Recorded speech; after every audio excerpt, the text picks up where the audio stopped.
What's going on, everyone? Juicebags here, and welcome back to some Dungeon Defenders 2 and another Trials Era Hero Spotlight. Been getting a lot of requests for this one, so I figured I'd hop right on in.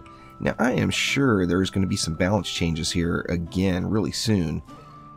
However, this is a way that you can make your flame auras on your monk very effective. Now, I've been using them quite a bit lately, and they are a lot of fun.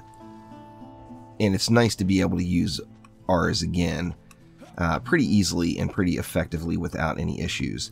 Now, with just about everything right now, you can actually make a build work and be successful using essentially just about any relic.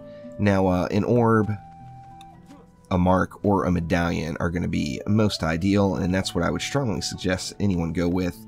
And there are ways to build it to make it work in Chaos 5 with any of these relics. So let's hop right on in and take a look at the three different ones. Now, first off, I'm going with purple 60 up relics again across the board. That way we can get an apples to apples comparison on each of them. But before we jump into that, let's look at Ascension. Now, heading on over to the utility category, the most important thing here, since crit damage is such a big deal, is critical chance. I'm dumping all 20% into critical chance. Now, the current cap for defense crit chance is 33%, and you can get to 30% just using your Ascension, and that allows you to free up a slot for a shard. Now, of course, you can use the defense crit chance shard, and that will free up some Ascension points. However, I've been pretty happy with just being at 30% and not shooting for the 33% max. So the very first thing, like I said, I do is I max out crit chance. Now, after that, although it's not very many points, and it is a little bit of a luxury, but I always throw in movement speed as well, just because the quicker you get around the map, the better you are, and it makes the runs go a lot smoother. And then I dump all of the change that's left over into defense crit damage. Now, on our defense category in the middle, the first thing I always do is I fully up the defense speed. That's the most important. After that, of course, we're just worrying about flame auras, so I'm going all into flame aura damage. The offense category, of course, doesn't matter at all. Now, first up, I'm going to show you the three different ways to build these defenses. We're going to start off with an orb. And to get things started with the orb, we are going to go... Let's see. One more thing. Another shard that I always will have in my flame auras, no matter how I decide to build them or what relic I'm using, is defense rate.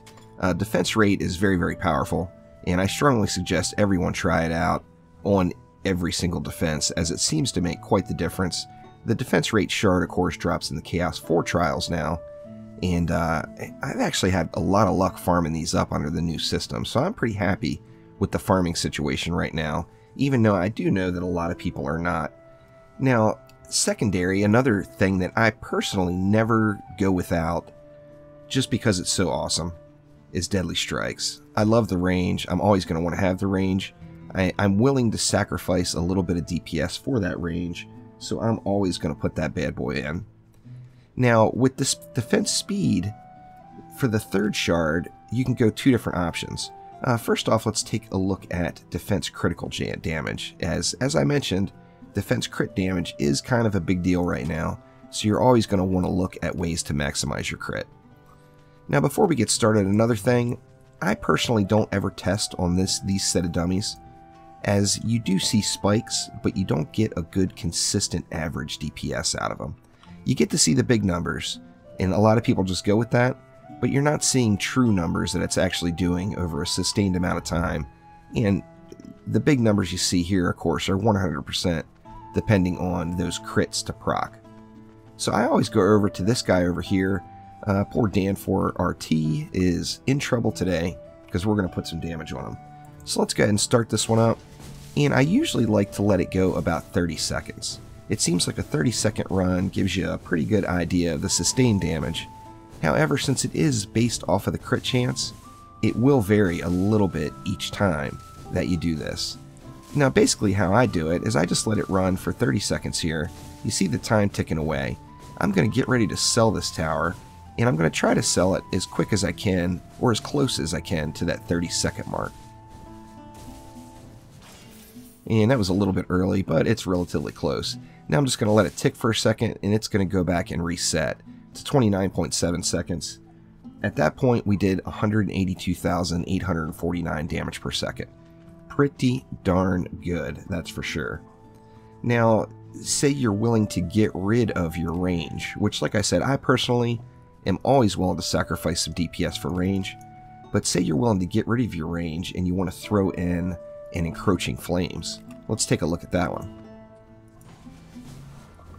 That's going to give you a bit more DPS, however, of course, you're sacrificing the range, which the amount of damage they're doing, to me, seems good enough where I don't have to, where I'm willing to sacrifice the range on them. So, once again, it's to each its own, but I personally always take the DPS hit and go with range. Now, of course, like I said, these numbers will vary every single time you test it, as it is based off of how many crits you get, and you can't control that, but that's one of the reasons I like to go about to the 30-second mark. That one was a little bit over 30 seconds, but let's see where it ended up. 229,352 damage per second. Pretty beast mode, not bad, and still decent range using the Gambit. I like using the Deadly Strikes better, personally. Now let's take a look at the mark. Of course, crit is a big deal on every defense right now. That kind of makes marks a kind of a big deal. For the mark, once again, we're going to go with defense rate every time. I'm going to go with defense range just because I want the range. And then for the third, I'm going to do defense critical damage, as you're going to get the majority of your defense crit damage boost while using a mark by using defense critical damage. So I'm going to go ahead and go with that, and let's throw it down. And we'll let it go for 30 seconds as well. The damage with the marks is very, very good, but it is really, really crit based. So if you're not getting the crits ripping off, and right now, of course, I'm at 30% crit chance, if you don't have the crits ripping off, then your amount of damage really, really is going to vary here on this one. But let's take a look at it at the 30-second mark. And let's see what that works out to. So 212,000 damage per second. Pretty darn good once again. Now let's go ahead and get rid of that Deadly Strikes. And this time we will throw in... Let's throw in Encroaching Flames and see what we get there. Now once again, giving up that range, which is just, to each his own really, but for me personally, it's definitely very hard to do. Now we haven't had a ton of crits ripping off yet, so once again, like I said, it's going to vary slightly every time. There, it's starting to pick up on the crits a little bit more now. Let's get it to that 30-second mark, and we will see how it's going. Alright, so like I said, the crits weren't ripping off quite as heavily that time, so it actually seems like it was a bit lower. That's the downside of the mark, is you will get the highest DPS numbers out of the mark. However, it's going to vary every single time. It is not even remotely consistent because of it being so crit based. Now, third, I'm going with what I usually use, and that is a medallion. Now, with defense crit being such a big deal right now, the medallion is almost never worth using without power transfer, as power transfer is going to give you 60% of your defense power as defense crit, and that really, really will stack on the crit. Just vanilla, without using the crit damage shard in the mark, the medallion with power transfer actually provides more defense crit than the mark provides. Now, of course, you're always going to use that defense crit damage in the mark, though, and that's where that crit damage is really going to stack. And then again, we're going to go with Deadly Strikes and defense rate. that defense rate not upgraded? Good lord, that defense rate isn't upgraded. Is that the one I've been using the whole time?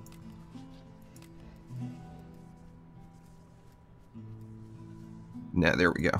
Alright.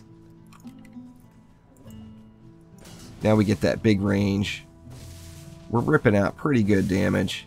It's still based on crit because power transfer just becomes absolutely incredible with crit. But let's see how it ends up over the course of the 30 seconds. Almost there. Actually, not a ton of crits this time too, so I'm going to get a slightly lower result than what I'm used to seeing there.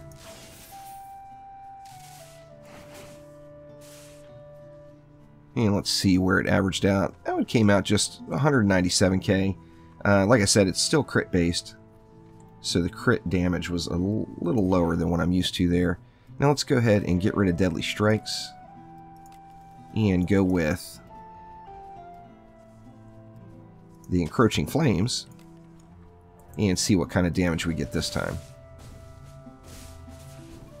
See, it's spiking up there pretty good time to time. Still crit based, of course, but that extra damage is procking off and you see the larger spikes. See where it ends up at the 30-second mark. Now, like I said, when testing these, since crit is such a big deal now, your results are going to vary every time, so you're going to want to test them several times, and I'm just showing you the way I do it. So it looks like our... oh, dang it, I accidentally shot it. Our procs definitely weren't as good. We saw the damage drop down considerably that time. Now, basically, that's the different ways that I personally would suggest building your Flame Aura Monk. You're going to be able to use each one of those relics effectively each time. I personally seem to get the most consistent results using Power Transfer, Deadly Strikes, and Defense Rate. So that's what I normally go with. I actually use this medallion right here as my Flame Aura medallion, as it's a little bit better than that 60 up one. However, that will give you guys an idea of how to build out your Flame Auras. That's the different ways I've kind of played around with it. And to be honest with you, all three of them are effective. So use whatever relic you want to use, as you can still make it happen with the Flame Auras on the Monk. Now, of course, those Flame Auras, as you stack them around, you can really, really rack up the damage. See, am I going to be able to get a third in there? Bad placement. See if I can go up here with it. There we go. You get 3 Flame Auras on there, and you can really see the damage start to rack up. And then even just one, once you get some upgrades into it, does do a considerable amount of damage. Let this one stack or stop here real quick, and then we'll upgrade it up.